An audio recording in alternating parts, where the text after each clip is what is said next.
topic of boards for entrepreneurial leaders, different size organizations, um, certainly in the nonprofit setting, many times those are required, but boards is a big topic. And so, um, I have over the years had boards for my companies that were made up of investors and executives, which is very common. It's sort of that startup.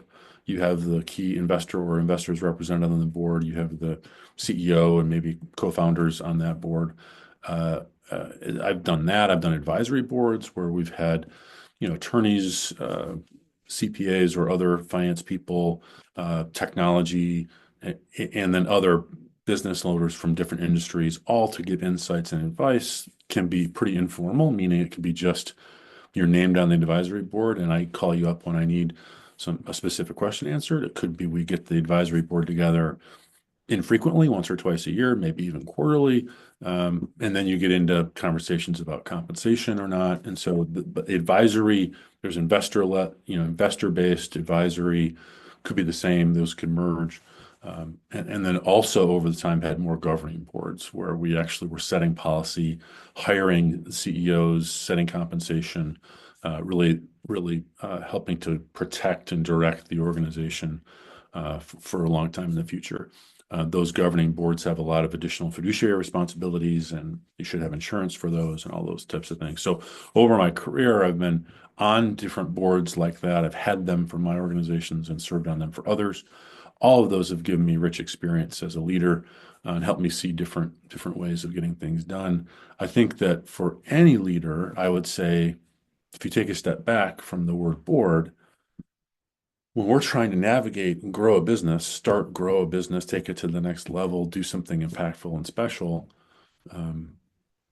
wouldn't it be great to have other people that cared about what you were trying to do, that didn't work for you, that could help share experiences, advice, resources, uh, give you additional pros, cons, risks to think about, help you make decisions, help you make better decisions because you're more informed and you've got different perspectives to think about instead of just taking it on yourself.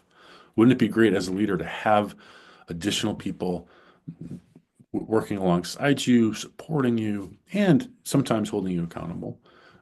I've had that and I've not had that. It is much harder, I think, to get the right decisions or maybe the best decisions on your own.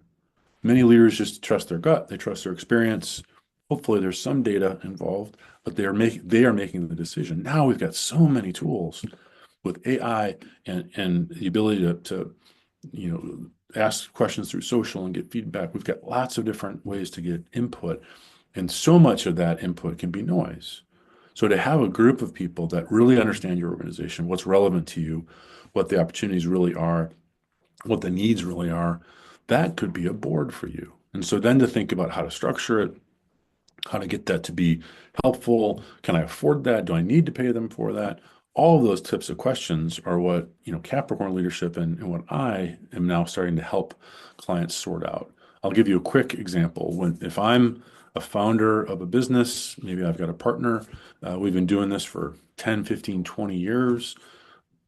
We'd like to start to think about what's next. Maybe we have family in the business. Maybe they're not ready to take it over.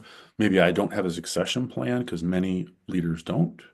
So if I don't have a succession plan, maybe my family dream isn't quite there yet, or they don't want to do that. They want to do something else. Think about having a board, creating a board that could have some people that support you. And if you do have a successor from your family or just someone you've hired or grown throughout the organization to take over your role as CEO or president, then you're sitting on the board still involved. And if you've got money still in the system, equity still in the company, you can really have that front row seat to give guidance perspective, but they're still running it day to day. So there's many different ways to think about having a board, and if you already have one, to get that board to be performing at a very high level. Well, the last thing I'll say for now about boards is that there's a shift in governance. Ultimately, boards are the highest decision-making bodies for an organization. So that board has a lot of responsibility to understand what's happening throughout the staff, throughout the customers, throughout the whole industry. and they meet regularly and they review information and to give best support possible to the leadership team. They are switching or moving, I should say, from just being sort of there to rubber stamp what the leadership team wants to do. But maybe that's not fair for all of you board members out there, but there's been a bit of that, I know for sure. Uh, what boards are doing now, more so in the governance movement, is to say we want to co-create strategy.